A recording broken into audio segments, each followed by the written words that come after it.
Guys, look, I'm gonna be honest with you. This episode was just bullshit. Let's just get it out there now. Also, Akira Toriyama actually did warn 20th Century Fox about Dragon Ball Evolution and the way that it was going, but of course they ignored him. So we'll talk about that and a lot more on this episode of the podcast. Also, it's my birthday, so let's go ahead and get into it.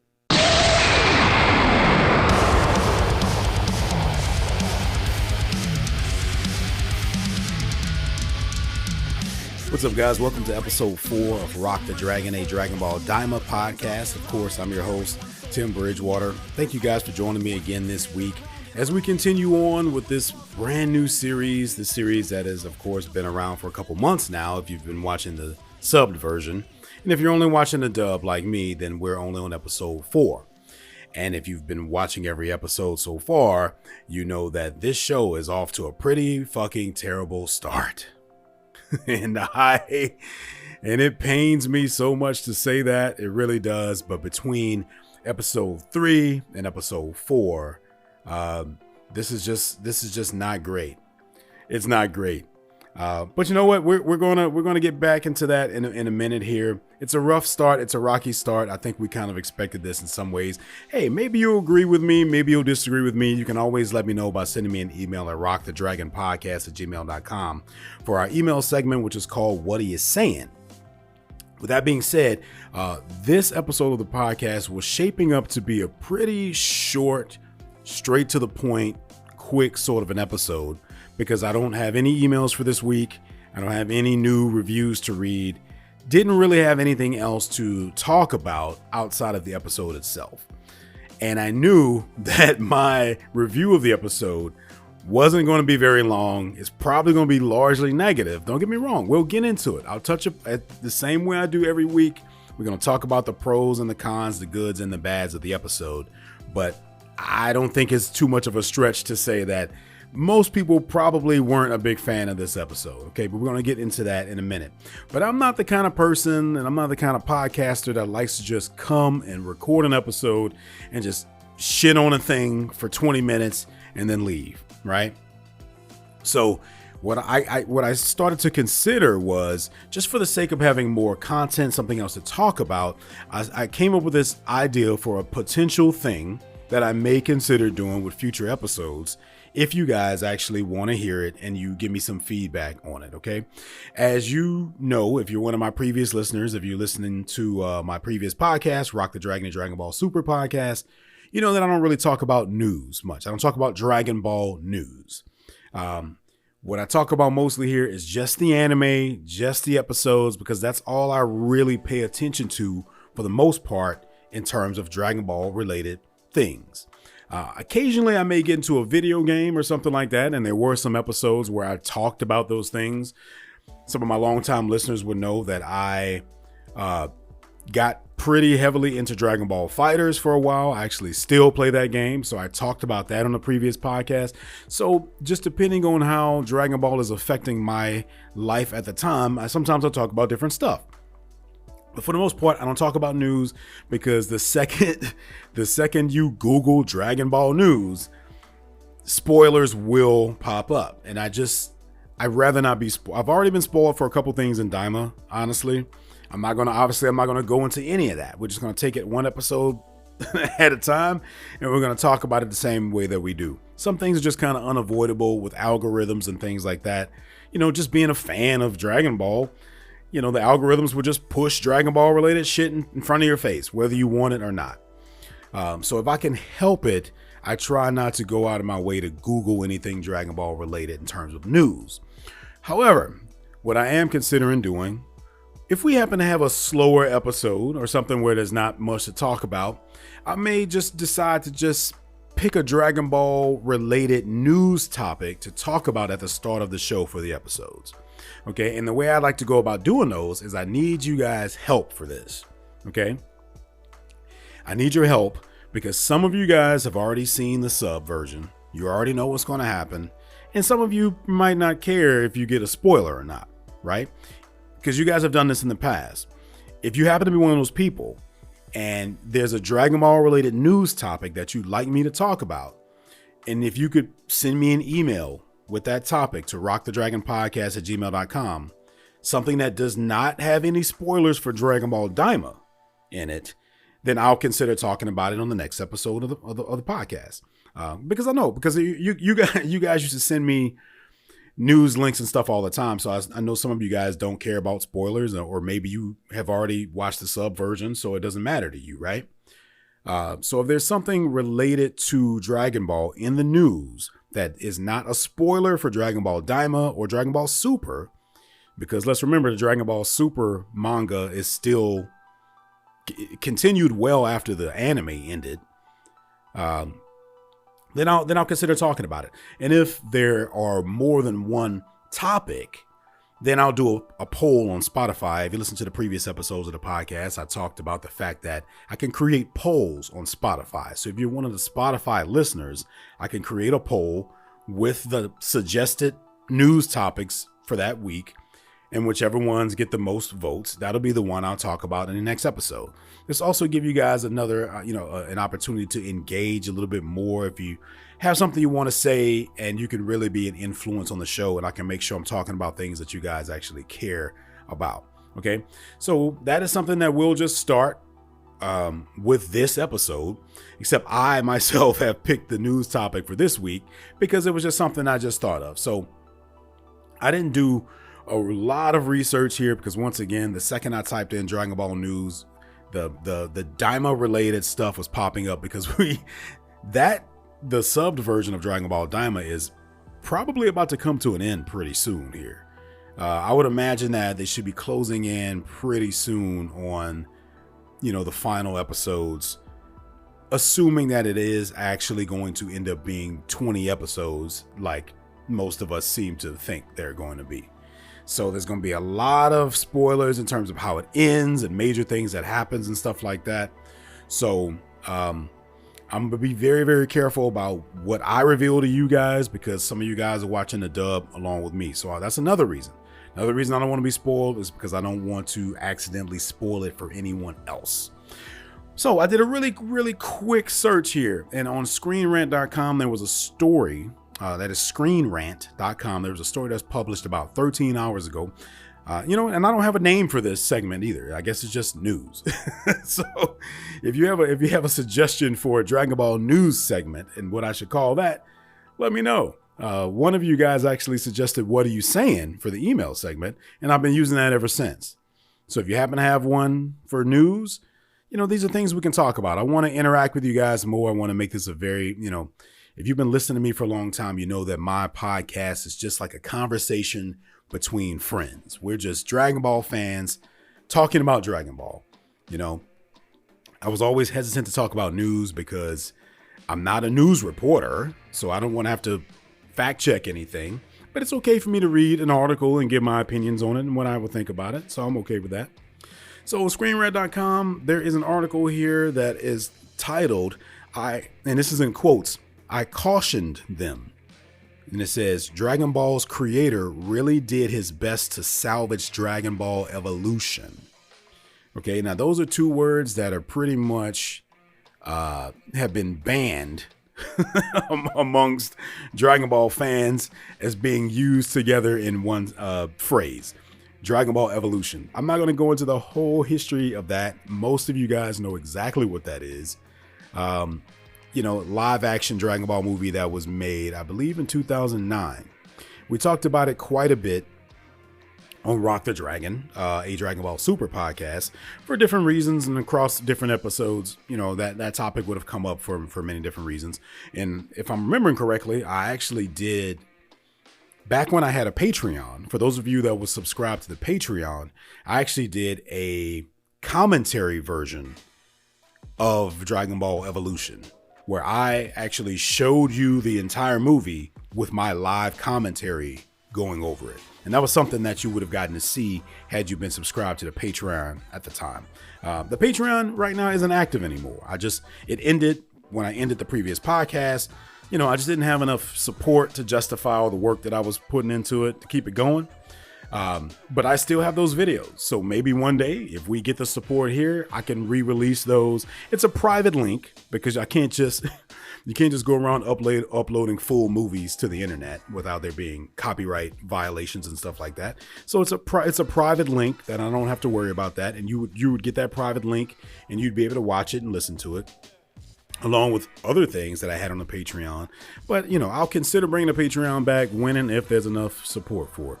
But I talked a lot about Dragon Ball Evolution throughout the episodes of the previous podcast, as well as the Patreon. So, the short version of all this is that Dragon Ball Evolution sucked majorly. And that's probably even an understatement. Okay. But as someone who was just trying to give it a chance, I tried to find some things about it that worked amongst the many things that didn't work. And I even tried to maybe explain how, from a filmmaking perspective, in a budgetary perspective, why they may have gone for some of the decisions that they went with. Just for devil's advocate, just to try to give it a full chance. Now, apparently, as a part of that process, when they were getting ready to develop that film, according to this article, is at some point, there was a discussion with Akira Toriyama, RIP, right? And I don't think it's a big surprise that Akira Toriyama was not very happy with the direction that movie was going in, from the amount of it that that he knew about. Okay, so I'm just going to read this little section here from this article here. It says here, Dragon Ball Evolution, the 2009 live-action American film directed by James Wong, released to audiences in theaters around the world with a thud. Though it ended its theatrical run profitably, fans and critics alike expressed a strong disdain for the film, questioning everything from its casting choices, acting, directing, and a story that entirely misunderstood the magic of Dragon Ball. Perhaps more disappointed in the film than anyone else was the one person who truly understood the franchise, its creator, Akira Toriyama. The legendary artist put his final touches on the masterpiece manga in 1995, and though he remained somewhat involved in the creations beyond that point, like the divisive Dragon Ball GT anime, he mostly stayed away from the franchise following its initial conclusion. However, Toriyama did step in to offer caution to the team beyond Dragon Ball Evolution. Unfortunately, his input was largely ignored. In an interview with Asahi Shimbun Digital, following the release of 2013's Dragon Ball Z Battle of Gods, Akira Toriyama touched on the revival of the series and his involvement in the creation of the film. For the first time in well over a decade, the artist got fully hands-on with the Dragon Ball product, and the movie would go on to spark the creation of Dragon Ball Super only 2 years later. Though he listed a few reasons for his increased involvement in the creation of Battle of Gods, a major one had to do with Dragon Ball Evolution. So basically what they're saying here is that they were talking to Akira Toriyama around the release of Dragon Ball Z Battle of Gods, and one of the reasons that he decided to be as heavily involved in the development of that film was because of the last time, unless I'm missing something, the last time we had gotten any sort of big screen adaptation of Dragon Ball anything would have been Dragon Ball Evolution, right? I don't think there was anything between that time. I think Dragon Ball Z, because Dragon Ball's Battle of Gods was a Dragon Ball Z movie. I think a lot of us tend to consider that movie a Dragon Ball Super movie because that Battle of Gods arc was recreated and retold in Dragon Ball Super. But technically that was a Dragon Ball Z movie. So I don't think we hadn't gotten anything Dragon Ball related on the big screen between Dragon Ball Evolution and Dragon Ball Z Battle of Gods. So it says here, Toriyama stated, at the time of the Hollywood movie, the live action Dragon Ball, the script had too little of a grasp on the world and its characteristics. And on top of that, it had conventional content that I couldn't find interesting. He continued by saying, I cautioned them and suggested changes, but they seemed to have a strange confidence and didn't really listen to me. The lack of concern for Toriyama's advice is glaringly apparent in Dragon Ball Evolution, which fails to characterize the franchise's most important cast member properly. turning Goku into what Hollywood believed to be a relatable 2000s teen and having him take the time to fight some bullies at a high school party, the film comes off more as a parody of Dragon Ball than a faithful adaptation. Okay, there's more listed here, but the main point of this is that part of the reason why Akira Toriyama decided to have such a big influence and decided to be involved with Dragon Ball Z Battle of Gods was because of how Evolution turned out. And I don't think any of us are surprised to hear that, right? I'm not even sure why this is a news story because there's nothing about this to me that makes it seem like this is relevant to anything that's happening right now. So maybe it's just one of those things where they just decided to reshare it for some reason. But I just thought it'd be interesting to talk about for a second, especially considering we just lost Akira Toriyama last year. And I also had an email from a listener 1 or 2 episodes ago where they were asking about, how do you think the future of Dragon Ball is going to look without Akira Toriyama? So it kind of ties into something we've already touched upon here a little bit. And I think the safe bet is that when Toriyama has been heavily involved, we've gotten better Dragon Ball related things. Now, it's not to say that all of it was great. I mean, as far as we know, he was heavily involved in Daima, and I'm not sure how you guys feel about it, but I'm not loving Daima right now. I mean, there's some things in there that are definitely interesting and worth watching and worth being invested in, and there's some things to enjoy. But it's not like it's just taking off. It doesn't have the strongest start for me right now.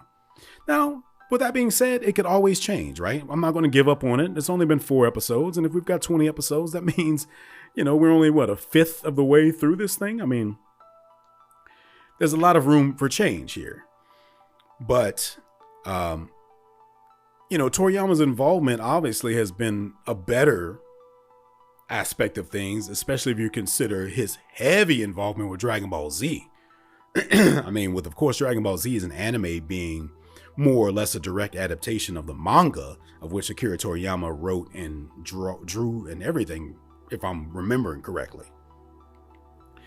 Now, obviously, there was the filler episodes in Dragon Ball Z and stuff like that, but I mean, there's reasonings for that kind of stuff. So with Dragon Ball Evolution, it honestly just kind of pisses me off all over again the more I think about it, because once again, I don't think it's surprising to hear that there are at least some conversations with Toriyama. I don't think that they were necessarily obligated to speak to him at all, right? I mean, we don't know the details of that contractual agreement in terms of the film rights for Dragon Ball properties that 20th Century Fox may have had at the time. There's a lot of fine print in those arrangements, and whatever that is what they usually adhere to. Some of it could have been, hey, we have to consult with the creator of the show, or it could have been like, we can just do whatever we want. And it would all come down to what they decided to do for whatever the price was at the time that they purchased the rights. Because those kinds of details can be different depending on movies and TV shows and the specific arrangements that they may have. But it, of course, knowing that they actually did talk to Toriyama and choose to just ignore his warnings, I think that's just going to upset a lot of us all over again. I'm not the kind of person who feels like that movie ruined my childhood. It didn't ruin my childhood. It didn't ruin Dragon Ball for me. We still have Dragon Ball Z. You know what I mean? It's still there. And I appreciate the fact that they gave it a shot, and we can say that we do have at least some live action version of Dragon Ball that was made officially, even though it sucked. It's okay. It's forgotten. No one's worried about it anymore. It didn't ruin anything for me. But, it honestly kind of reminds me of a current situation that we have going on right now with Sony and its production of these Marvel related films, because it's kind of a similar situation where a studio has the rights to make movies based on a franchise that they themselves did not create, right? So, for example, we we have Marvel Studios that are putting out the main MCU movies. Okay, that's all of the Avengers related things and characters. And then we also have Sony that have been making movies that are Spider-Man related, if you can even call them that. But those are the movies like Venom, Morbius, Madam Web, Kraven the Hunter, right? Which have all been terrible. Okay. I have not seen Venom 2 and 3, so I can't speak for those, but I didn't really care for Venom Part 1. Obviously, Madam Web was terrible. Obviously, Morbius was terrible. I have not seen Kraven the Hunter, but terrible, right? And my point is this, because Akira Toriyama mentioned here in his quote that he was largely ignored. It almost seemed like they didn't care. They had a strange confidence. They didn't really listen to him. Well, I feel like that's what we're seeing right now as well with these Sony Marvel movies, where it's just more so about, hey, we're going to make these movies because we have the rights to make them. And that's all that's important. And I think that was all that was important to 20th Century Fox when they decided to make a Dragon Ball movie. They were worried about losing the rights. So they cobbled together a script and they cobbled together a budget, and they just made a movie that they could for that budget that completely ignored everything that made it what it was and made it good to begin with. And it's just kind of sad as a fan. It's sad as a fan of these franchises and these characters that these studios are out here just intentionally ignoring warnings and the advice of the creators. I'm not saying they have to listen to everything the creators say, right? Because if you're someone who writes a manga, that doesn't necessarily mean that you can write a screenplay. That doesn't necessarily mean that you can direct a movie. It's a completely different medium. So I'm not sure what Akira Toriyama's advice would have been. I'm sure a lot of things he would have suggested probably would not have fit in the budget that they were allowed for this movie. But I would love to know. I just wish we could find out exactly what he was suggesting versus what they ended up doing. Because, maybe we could have still ended up with something that would have been a little bit better. Maybe not entirely 100% faithful to the source material, because let's be honest, you probably need $300 million or more to make a faithful Dragon Ball franchise, movie.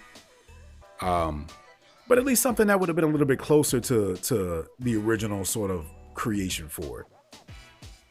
I'm also very, very curious to know why Japan themselves have not made a live action Dragon Ball film. I could assume that it has something to do with the movie rights and certain studios just not having access to it. It's still not entirely clear who owns the rights to live action movie Dragon Ball right now. The rumor was that 20th Century Fox still had those rights, and that when Disney decided to purchase Fox, that was included in that deal. I have not seen anything that has been able to confirm that, but that is the going rumor. So if that is true, and Disney does have the rights to Dragon Ball, then that could mean that one day we might get something a little bit closer to, the original sort of idea here. And all we can do is be hopeful about it. All we can do is be very, very hopeful, So I just kind of want to touch upon that because I thought it was interesting. And like I said, it kind of tied into what we talked about 2 episodes ago on the podcast, as well as, once again, just reminding me of this current sort of landscape that we're in when it comes to different IP and movies, and how, making the movie just to retain the rights seems to be way more important than caring about making a good movie that will ultimately still make you a lot of money, So anyway, I just want to touch upon that real quick, guys. If you'd like to hear more of that kind of thing, once again, just send me an email at rockthedragonpodcast@gmail.com. And with your news related suggestions, and maybe we can start to talk a little bit about Dragon Ball in the news at the start of the episodes before we jump over into the actual episode talk. Once again, I did not have any emails to read for What Are You Saying this week, so we're just going to jump straight into the episode talk for this week. And of course, this episode of Rock the Dragon, a Dragon Ball Daima podcast, is going to cover episode 4 of Dragon Ball Daima, titled Chatty. Now, it's totally possible that I'm missing something here, but it's not clear to me exactly what the title is referring to in this episode. Like the previous episode, which was called Glorio, that was obviously the name of this character that we were introduced. Sorry, episode 2 was called Glorio. Episode 3 was Daima, which of course means demon. Been able to make some sense out of every title thus far, except for this one. So maybe I'm missing something. Once again, I could just Google it, but I don't want to be spoiled. So I don't know. I think I was expecting maybe a character to be talkative or something, or maybe there was a character named Chatty, but I don't think there was. So anyway, this episode just picks up right where the previous one left off.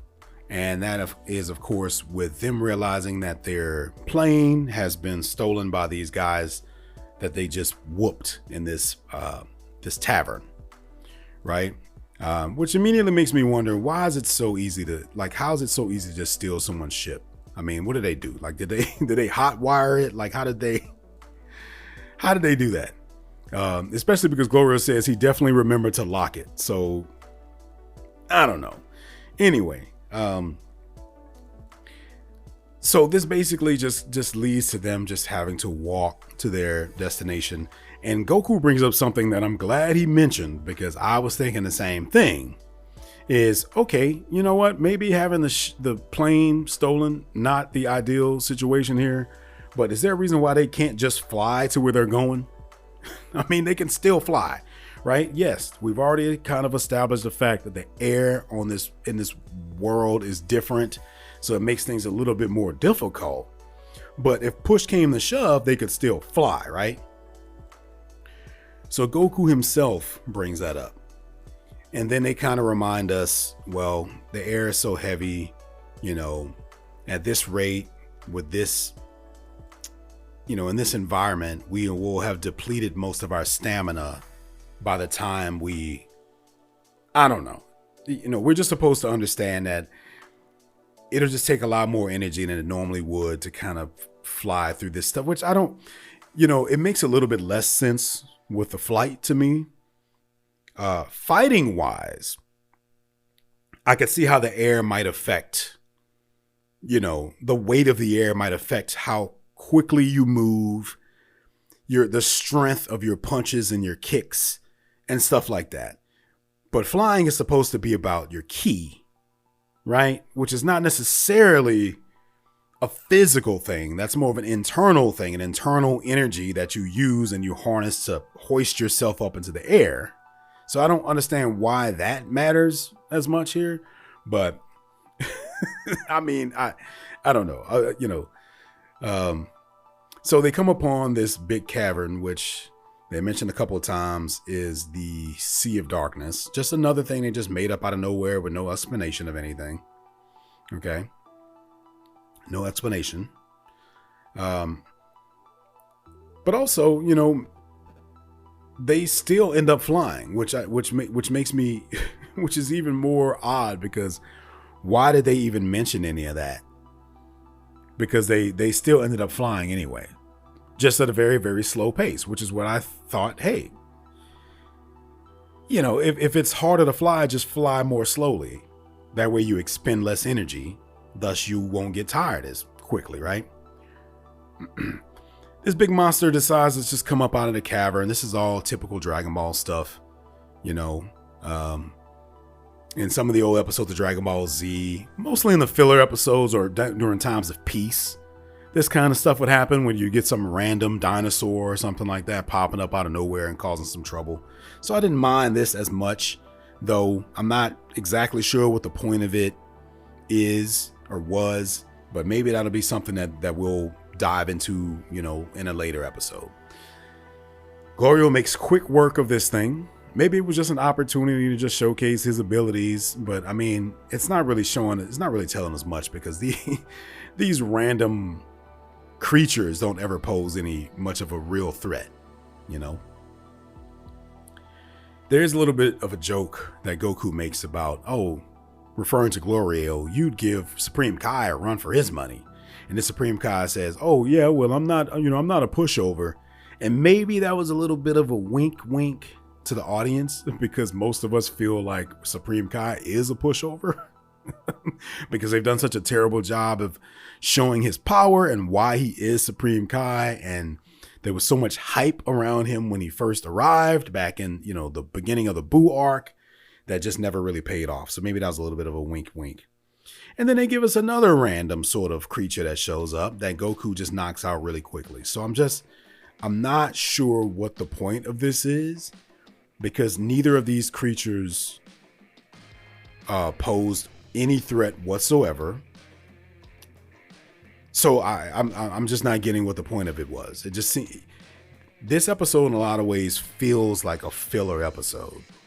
And in a 20 episode series, we shouldn't be getting that. We shouldn't be getting filler episodes. Now, what we do get here is a little bit of info that at least Glorio wasn't aware of. And that was the ability that some of these folks have to sense ki. We already knew that, obviously, as the audience, but Glorio didn't know. And we have to remember sometimes there are a lot of characters in these worlds that aren't familiar with that. I mean, whenever Vegeta and Nappa first arrived on Earth, they didn't know how they needed scouters to sense ki. When they all went to Namek, they all had scouters, right? They didn't know how to do that. So it's a concept that is still largely unfamiliar to a lot of other characters in the surrounding universes. So they're just kind of reminding us that not everyone knows that. And I found that to be not completely necessary to dive into, but anything that gives us a little bit of story here or mythology or whatever I find useful, because the rest of this is just kind of not great. So they find themselves stopping at this random restaurant, which is just basically a fucking repeat of what happened the previous episode. I mean, they've already done this. Last time we saw them stop in a tavern and get something to eat and sit down and eat food. And now we're seeing them do it again. So I'm not understanding why we're going this route yet again with the food and the stopping. I mean, we can just kind of assume we know that Goku likes to eat. So we don't need to see him stop every, 15 minutes and eat. They've already established that. What's happening here, what's very, very clear is that, and the entire point of Dragon Ball Daima is to try to capture the same spirit of the original Dragon Ball, which is why they turn everyone into kids, because they're trying to do something that's more of an adventure versus just a villain showing up and them fighting, right? Which is largely what they did in Dragon Ball Z. I mean, with the exception of Namek, I would say the whole Namek thing was definitely an adventure that I really, really appreciated. But the other arcs were really just them sort of defending Earth against a threat, right? Vegeta, Cell, Buu. And Super was kind of like that too, even though they did, largely travel to different universes and things like that. I don't know if you can really consider that an adventure. So they're trying to give us an adventure here, which is why we're starting off so slowly with them together in a group, traveling to a place. And there's a way to make that interesting, but they're just not doing it here. What we're seeing just feels really repetitive and unnecessary, and it's not even that fun to watch or experience. I can't help but be reminded of Avatar: The Last Airbender here. And I hate to compare this to that, because that's a completely different type of show with a different level of care and writing put into it. And I've talked about this many times. Dragon Ball is just not that. And that's okay. It doesn't have to be that. It can be its own thing that can be good in its own way. But it feels like they're trying to be more in line with something like an Avatar: The Last Airbender. Because if you watch that show, well, first of all the main characters are kids. Okay. Which now in Daima, that's what it is as well. But there are these episodes where they're just traveling across the world on the way to a bigger threat. But they stop in these little towns on the way there and they meet these people. And there's like these little miniature side stories that happen in midst of the bigger arc.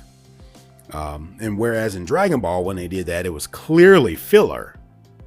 in Avatar: The Last Airbender, none of those episodes felt like filler because they all were standalone, fun episodes that still tied into the bigger story somehow. And even if it didn't, they elaborated on, they used them as an opportunity for world building and to develop the characters.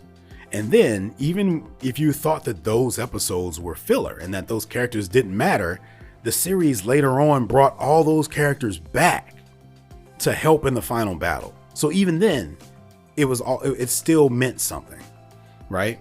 Maybe we're going to get that here, but I doubt it. So I don't understand why we're making all these stops and we're, and okay. So just getting back to the main episode here. At this place that they're stopped at, it's kind of like a shop. Honestly, it kind of reminds me of a Cracker Barrel, right? It's like a restaurant. You can also do some shopping while you're there. Okay, I don't know if that was intentional or not, or what. But there's this shop that they're in, and they're looking through these jars with these bugs in it. Okay. We find out that one of these, and this is where shit gets really, really convenient and honestly just kind of makes me mad. Okay. So apparently there's a bug that you can eat that when you pop into your mouth and you eat it, you get a big burst of energy. Okay. And as most of us would assume, the second we hear that is, oh, obviously this is supposed to be like a sensu bean, right? And Goku himself even mentions that. Now, okay, where do I start? I've never been a big fan of the sensu beans as a concept at all, ever, right? Anything that's an easy way out of a situation, story-wise, it's just not a good idea, right? And sensu beans, along with the Dragon Balls themselves, have always kind of been like this sort of get out of jail free card MacGuffin sort of a situation where it's just like really, really convenient way to fix a problem. And what it is that it's an easy way to get out of a situation so the writers don't have to actually think of creative ways and interesting ways to get over that conflict. So they create these little things like sensu beans that, oh yeah, if you eat one, you're just back at full strength. Or if someone gets killed, you can just use the Dragon Balls to bring them back to life, right? But since both of those things have been such long-standing staples in the Dragon Ball world, I've come to accept them, and I accept the fact that sensu beans are a thing. So why am I having such a hard time accepting these damn bugs? I don't know. I don't like this because it just feels like they're setting up a convenient excuse in the demon world for Goku to pop one of these things later on in the middle of a fight and just be strong again, right? Which, come on, we all know that's the lazy way out. That's the lazy way of writing. So now they're introducing the demon world's version of sensu beans essentially here. Not only that though, it doesn't stop there. We got fusion bugs. There are bugs here that if you split in half and two people eat it, they basically say that you'll join together and you'll be stronger. So Goku realizes, oh, these are fusion bugs. Now, here's the thing.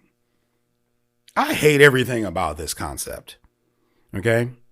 The last thing we need is another convenient way to explain power-ups in this world, because the Potara earrings themselves, conceptually, not that great of an idea, right? Even when they first introduced the idea of those earrings, it felt convenient and I wasn't crazy about it. It felt like they made it up out of nowhere, right? Like most of the Boo saga felt. And you could probably say the same thing about the fusion dance as well for the other type of fusion.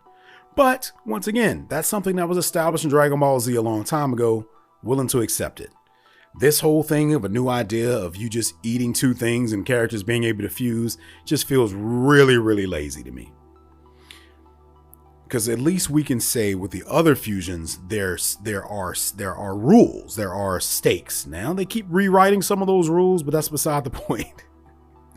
At least we know that with fusion, with the earrings, it has to be like, Supreme Kai, like deity earrings and And with the fusion dance, you have to actually learn the dance and you have to do it right. We don't know much about the rules of these fusion bugs, but from what we're being led to believe right now is all you have to do is just eat them and you'll fuse. And if that's the case, which we haven't seen this play out yet, so I don't want to judge it too harshly. We have not seen it play out. Maybe when they get to that point and they use it, maybe they'll find a really creative and cool way to do it. Okay, so I can admit that maybe that'll happen. But right now, it just seems like a really, really lame ass, easy, cheap way to get a power up. And I was hoping that with this series, they would get away from stuff like that. But, oh well. Okay. So, as we are reminded, our heroes, they still have to cross the Sea of Darkness, this big cavern. So there's something called a sky seed. So we get this sort of over-the-top introduction from this kooky character who's trying to sell them on this sky seed. Now, I'm not going to dive too much into this because honestly, maybe I'm just missing something, but I feel like this whole entire sequence is pointless. All this is an excuse to shoot them up in the air and get them across this Sea of Darkness, which it's not 100% clear why they even introduced that as a concept here. Why do we need this obstacle for them to go over when they haven't really... It just hasn't been established. The groundwork hasn't been laid here enough in this world for us to really care about this little side mission of them trying to get over this thing. Especially because later on, it ends up just kind of not mattering. So basically, they get on this flower what's the word I'm looking for here? It's not a catapult, but it's kind of like... It's a contraption, okay? It's a contraption that basically shoots them into the sky and is supposed to get them across this canyon. Which, there had to have been a better way to do this, right? There just had to have been. I can't help but wonder from a writing perspective what the point of this is supposed to be. What are we supposed to be learning or gathering from them using this weird device to be launched into the sky? Is it just supposed to be a fun sort of thing? But it's not even fun because it's not showing us anything new. They're just soaring through the sky, which we've seen them do a million times, just being able to fly. You know, we've seen them in ships. We've seen them in planes. We've seen them just fly. We've seen them getting knocked across into mountains and stuff. So I don't understand what we're supposed to be gathering from this sequence that's supposed to be so exciting. So, and then of course they realize halfway through, there's no way to aim this thing. So it's just going to fall out of the sky. Well, okay. In order for us to not crash into the Sea of Darkness, we have to bail from this thing before it's too late, which creates zero tension for us as the audience.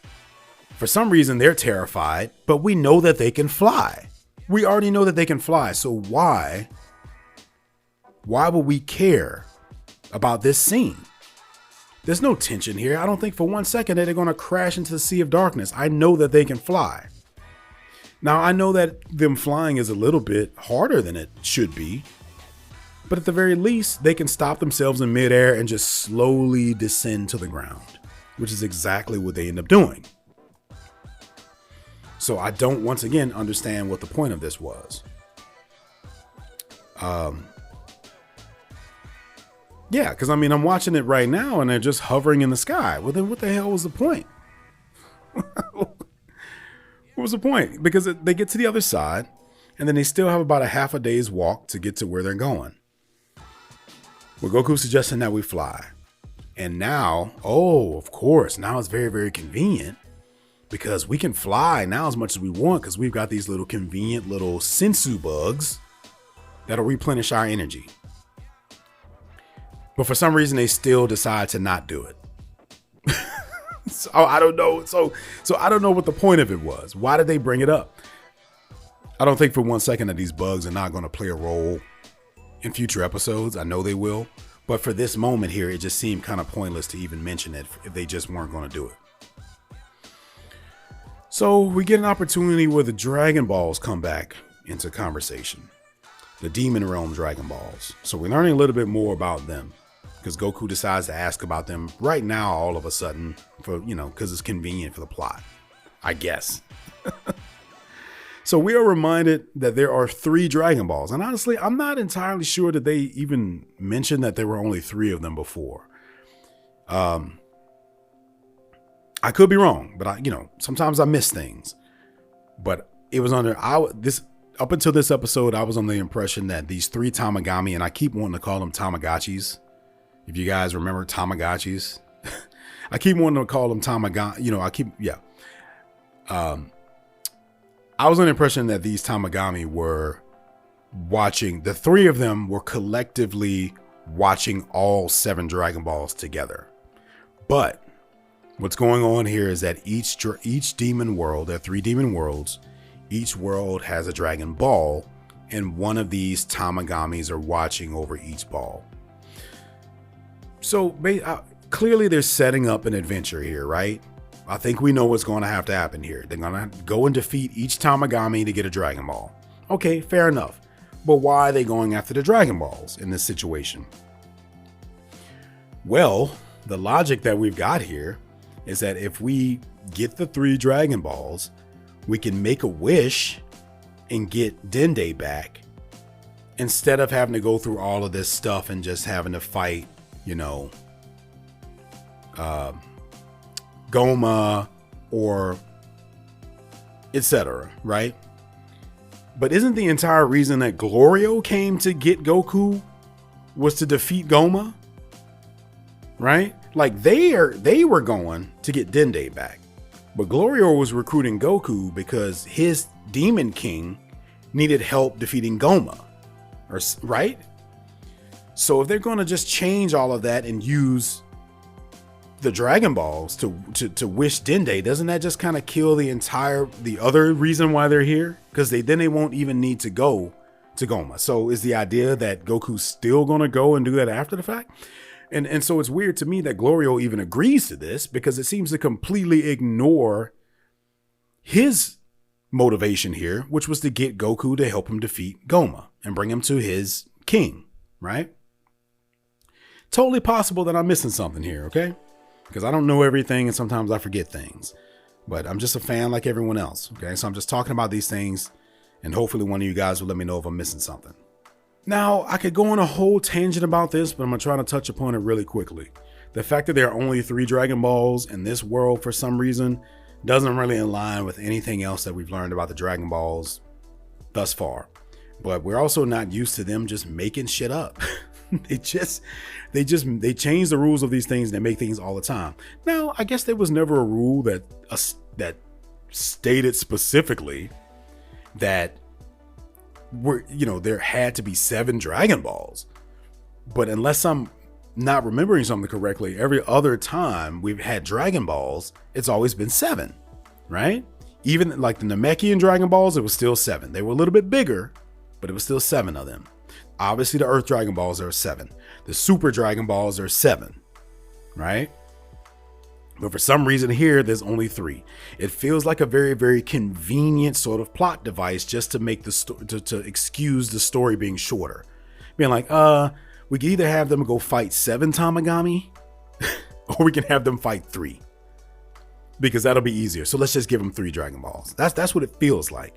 And that's the problem with Dragon Ball, and the writing here. They've created this world where they can just change things whenever they want to. They can just make up rules whenever they feel like it. And it's hard to buy into this stuff when there's no investment because they can just make up whatever they want at any moment. And we're just supposed to deal with it because that's the kind of world that they have established. So the idea here is to just use the 3 Dragon Balls to wish Dende back to them, and then they would leave, go back home, use the Earth Dragon Balls to wish themselves back to normal. Okay? But in order to do that, they obviously have to go and fight the Tamagotchi. Okay? Or the Tamagami. Well, where are the Tamagami? Oh, they're just back where we just came from, but in the other direction. the opposite fucking direction. So they decide, this actually happens in the episode. They decide to just go back. What the hell was the point of any of this? I don't understand what the point of the past 2 episodes were if they're just going to turn around and go back in the opposite direction and go back. Because now they've decided, on second thought, instead of going to the castle, let's go back and fight these Tamagami so we can get the Dragon Balls. Why do we need any of this other shit to happen? Most of the stuff that happens in this episode just feels pointless. They had them go traverse through the desert, meet those people at that establishment, that sky seed thing, catapult them over this cavern, just for them to turn around and go back the other way they just came from. Whew. I'm going to calm down. Okay. I'm going to calm myself down. But is there something that I'm missing here? Because to me, it just seems like everything that just happened was for absolutely nothing. And they just wasted 75% of the episode of some shit that just doesn't matter. The only thing that seems to matter during this episode is the revelation to Goku that there are 3 Dragon Balls and that you have to fight the Tamagami to get them. And later on, they come across this group of villagers and they meet this other new character. Tell me why we had to go through any of this other stuff to get there. Okay, the episode starts off with them walking, just walking across the desert. They could have had that conversation pertaining to the Dragon Balls there, and then they could have just walked upon, as a part of the natural sort of traversal, they could have just come upon this village, and everything else could have still played out the same way. We didn't need any of this stuff with the sky seed or any of that shit. Pointless, useless bullshit. That's what we just got this episode, at least for the most part. So we get back around to this because now they're all of a sudden, they decided to turn back around, and all of a sudden they just come upon this town, which I don't know, is this because they just flew over the Sea of Darkness. So if they turned around, that would have meant that they would have had to go back across the Sea of Darkness, which, unless they found another sky seed, they shouldn't be able to do.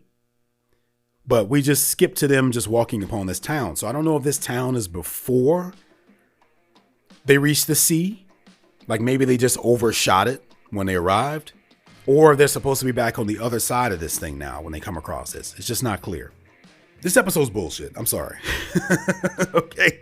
And I'm not going to spend another 10, 15 minutes talking about this because it's just really, really silly. Especially because this next scene is really just a big fight. Okay. We do find out a little bit here more about Goma and some of the people under his rule. I guess maybe you could say that they are establishing the fact that people aren't necessarily happy that Goma is going to be the king here, because he seems to be inflicting, this tyranny upon people, and there's collars around their necks. They're being treated like, peasants and slaves and stuff like that. And there's nothing new about this concept. So it's not really worth talking about. I mentioned Avatar: The Last Airbender earlier, and Avatar did all this exact same stuff, but way better.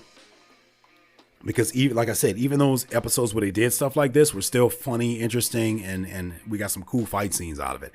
I'll say this, we got a cool fight scene. So far, the fighting in Daima is very, very impressive. Now, you'll have to go back a couple episodes where I broke this down. I think a part of the reason why they introduced this element of the weight, the air being so heavy, is to not only depower Goku so that as a kid, we couldn't have Goku going through and just being super strong, because then there would be no threats, right? So they kind of had to depower him, and turning him into a kid is one way to do that. And introducing this weird air, heavy air, is another way of doing that. But a bonus of that, a good side of that, in my opinion, is that the fight scenes are now more creative and more developed and choreographed, because they can move a lot more slowly and we can actually see the choreographed fights, right?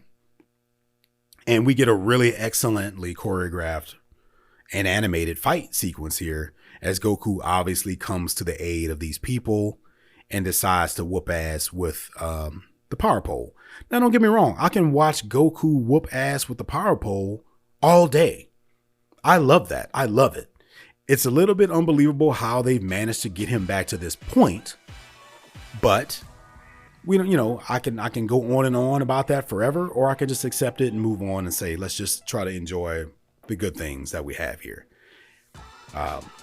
So I'm going to enjoy the fight scenes because they look awesome, and Goku whooping ass with the power pole is all, it just looks cool. It looks awesome. The way he uses it during the battle is awesome, with it retracting and stretching out and him using himself to launch himself in the air, and all the fights and all that kind of stuff like that is very, very dope.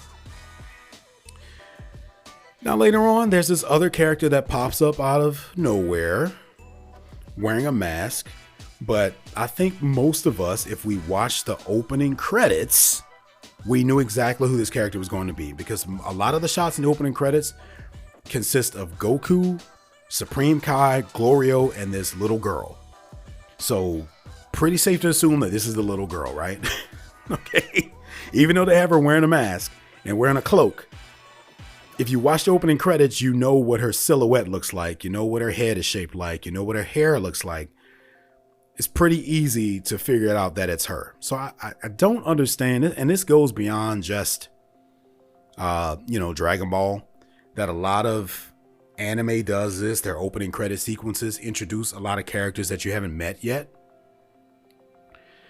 And yet they still expect us to be surprised when we see those characters for the first time. And you might say, well, no, they don't expect us to be surprised. Why do you think that, Tim? Well, because the way the episode ends is on a cliffhanger, basically, of them revealing that this is a little girl in this costume, which I don't think is, none of us are surprised by that, right? Like most of us knew that it was her. Like, I mean, once again, just watch the opening credits. So it's a very interesting decision to end the episode like that, in a way like it's some sort of a big reveal that's the character that we're meeting here, and it's just not. And that's essentially where it ends. That's where it ends. I don't know, guys. What do you think about that? What are you saying? Send me an email at rockthedragonpodcast@gmail.com. This episode really this episode pissed me off, man. And you guys know I'm super chill and super laid back, but you also know that I'm not going to hold back when something sucks. And this episode sucked. And the previous one sucked too. But I'm not the kind of person that just, I'm not just going to shit on a thing. What could they have done to make this better? Well, I've already talked about quite a bit of that. I don't think we needed any of that stuff with the sky seed. That just seemed to be pointless. It didn't mean anything. They used it. They flew across the Sea of Darkness only to turn around and go back the direction that they had already come. So this whole section of their journey was for nothing. They didn't even need to come here, because they're just going to go back the opposite direction so they can try to get the Dragon Balls by fighting these Tamagami, right? So they could have just started off with that and got directly to the point. I mean, we only have 20 episodes here. So how much time are we going to spend with this? Also, it'd be nice if we cut back to Earth at some point. I get it.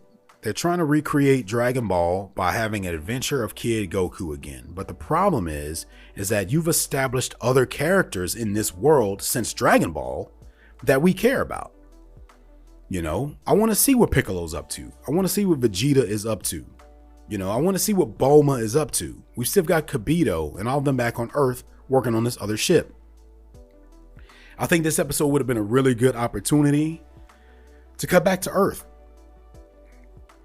and show what they're going through, just because all of this ended up being nothing and just meant nothing.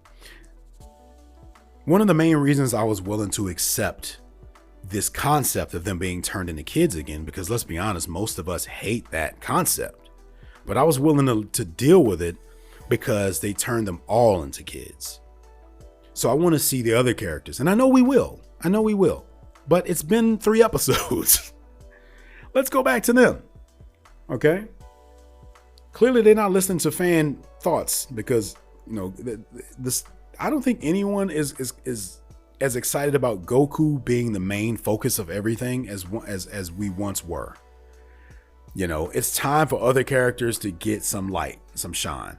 And I understand if you're trying to recreate Dragon Ball, you're going to focus on Goku a lot. And that's totally fine. It can still be the main character. But we need to cut back to these other characters, man, that we've established and have grown to love. I want to see more of little Vegeta. Okay? I want to see more of little Vegeta. All right? Like we've spent too much time following this specific story and it has not been that interesting. So let's cut to them, but not only to them, we still have these villains. I mean, we started this story off with them. So let's go back to them and see what they're up to. Let's see what Dende is up to. I have a feeling maybe next episode we're going to get back into that. But it's taken too long. You've got 20 episodes and half of this shit feels pointless so far. Anyway, so those are my thoughts, guys. Once again, let me know your thoughts. rockthedragonpodcast@gmail.com. Once again, if you'd like for me to talk about some Dragon Ball related news and you want to send me some topics to talk about, that's something we can consider doing for future episodes as well. So send me an email if you have suggestions for that. If I get more than one, I'll do a poll over on Spotify. So even if you listen to, Apple Podcasts to listen to just to listen to the podcast, but you want to contribute to that, just head over to Spotify and check the comment section for a poll. If we end up doing that, that's if I get suggestions. Maybe I won't. Maybe I won't get any. Maybe I'm just experimenting here. I'm trying to experiment with new things to give you guys during the podcast episode, especially because this path thus far with Daima is not great. So, I'm trying to experiment with some other things to kind of talk about here. Anyway, so I think that about does it for this episode, guys. So until next time for Rock the Dragon, a Dragon Ball Daima podcast, I'm Tim Bridgewater. I'll see you guys next time. And until then, keep on rocking the dragon.